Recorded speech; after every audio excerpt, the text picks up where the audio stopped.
Are you new to vinyl collecting? Would you consider yourself a Padawan vinyl collector?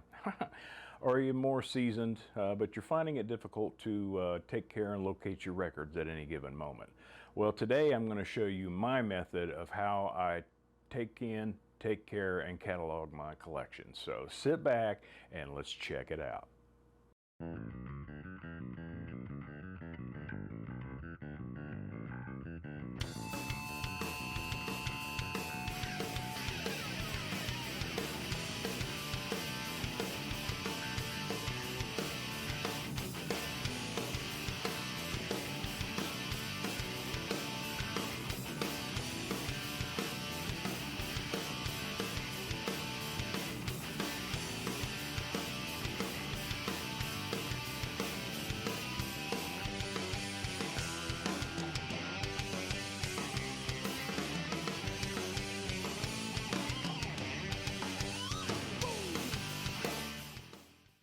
Greetings, music lovers. My name is Sean and I am the Hi-Fi Jedi.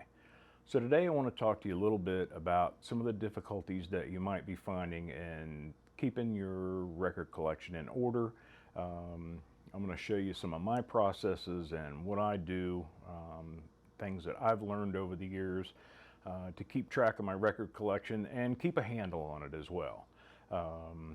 I have bought, sold my collection in the entirety many times, and I find that a lot of it is because I just don't listen to stuff. You know, you buy records and you get to the point where you just don't even listen to half of the stuff that you have because you either can't find it, or you find out that it's a record you never really wanted in the first place, or it's just a bad pressing, whatever the case may be. So I'm going to show you what I do to curb that. My process is basically this. No matter where you get your records from, local record shop would be preferable. Support those guys, man. You're lucky to have them in your town or close by still in today's market. You know, whether you get them on eBay, whether you get them from a rummage sale or a Goodwill, or whether you just simply get them on the old whatnot, which seems to be the way to go these days. Some of my fellow whatnotters know exactly what I'm talking about there. It becomes an even greater addiction when the access is that easy. But anyway, let's get back to it.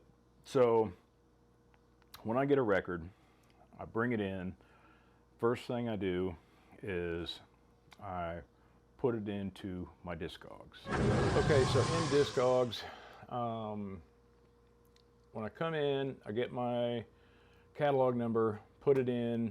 You guys should know how to do this stuff when you've got a record. It'll bring up GHS. You can look in the dead wax and see exactly what pressing it is. Put all that stuff in, hit add it to your collection, and then when it goes into your collection, then you're going to see that it goes into an uncategorized folder. Now, I have gone in and made lots of different genre folders, that kind of thing, to keep my stuff straight, because it's just easier for me to find the stuff that I'm looking for rather than look through a bunch of records all at the same time. So I've got like my alternative, my audiophile records, my box sets. I've got stuff that I've got for sale. Funk, soul, reggae, hip-hop, sold on my hip-hop. Got a good price on it too. And like my krautrock, my psych rock, my soundtracks, all that kind of stuff. So being able to put them in two genres basically makes it a lot easier to find them. And I'll show you here in a minute how I've got them stored. But it goes into this uncategorized folder, okay? And this is like some of the new stuff that I've just recently got in and just recently cataloged. So I haven't even listened to any of this stuff yet at all. So I basically am going to listen to it first and see if it needs a cleaning. If it needs a cleaning, I'm going to clean it. And then I'm going to listen to it again, and if it's worthy of going into the collection. Then I'm going to move it into the new arrivals part right here. I'm going to move it into that folder.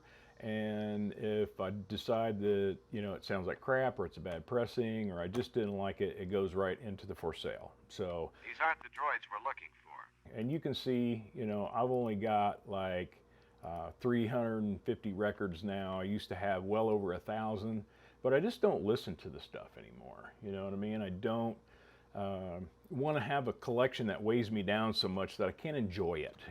It's great having all those records and everything, but man, your record collecting is for you, and it's about you and what you want to do and what you like. And most people that aren't into records at all really could care less what records you have, guys. So make this about yourself. So anyway, after it goes into the new arrivals, then I'm going to listen to it for a while. And then after I listen to it, then I'm going to decide, okay, this is good.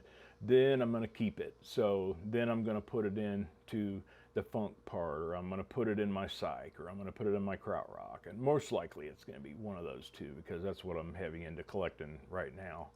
So anyway, once that is in there, and I'll show you how to do that real quick. So if it's in the uncategorized folder, you're going to change that up here, uncategorized. So that shows all that. So say I want to keep everything except for this Three Little Pigs and this Walter Cronkite Man on the Moon. Okay, I'm going to keep everything but that. So once I've got those highlighted, then I'm going to come down here and I'm going to click my new arrivals, and then I'm just going to put move selected, and then bam, there we go. So all those are now in my new arrivals up here. So see, there they are. So now I can listen to those and check them out and make sure that they're worthy of going into the collection, and then that's where they go. And then if not, then they go down into the for sale. So I'll do the same thing. I will take those two, say I don't want to keep those.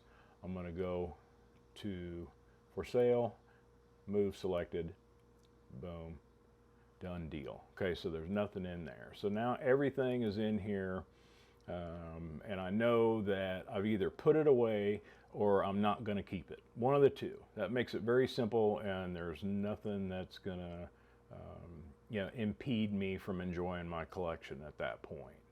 So now I'm going to show you a little bit about the actual storage and what I'm doing with these records after I put them into Discogs.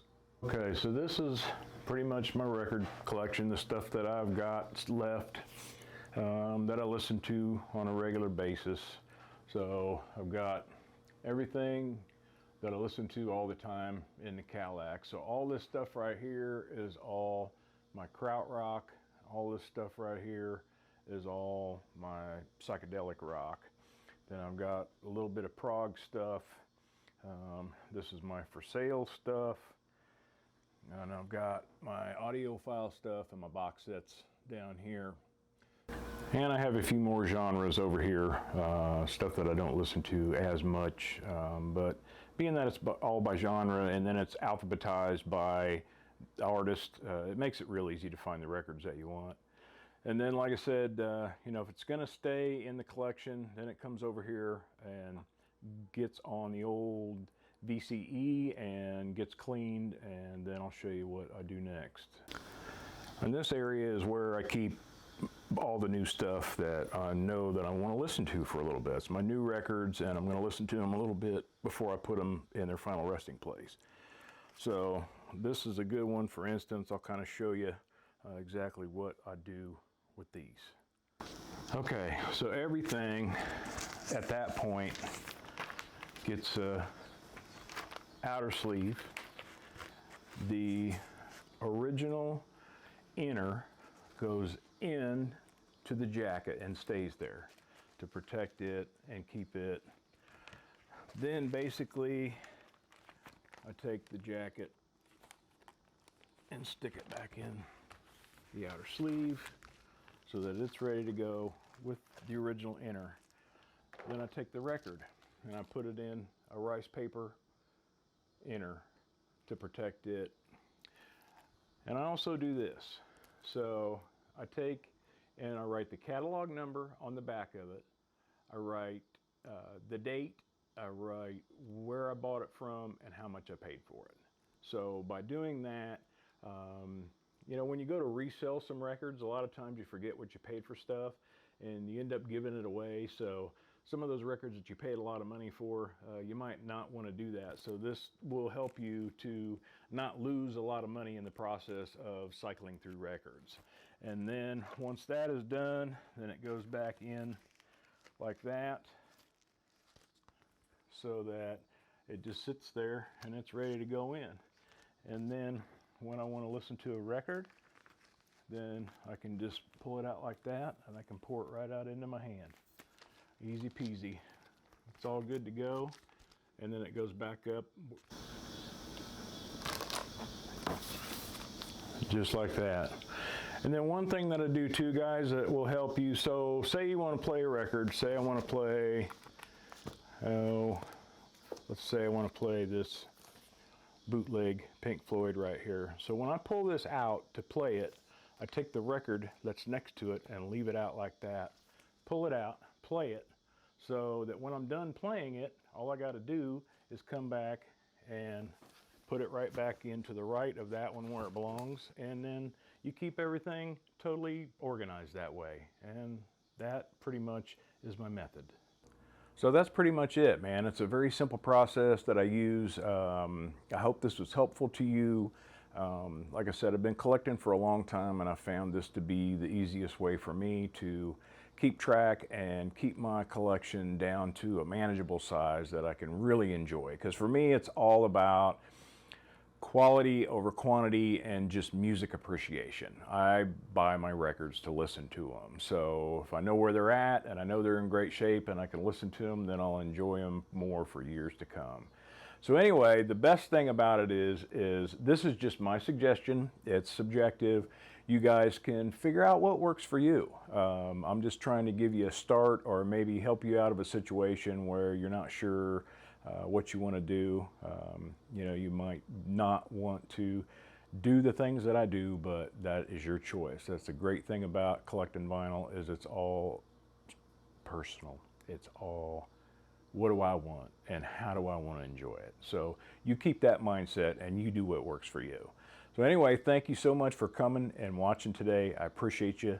Until next time, cue it, drop it, and crank it. Peace.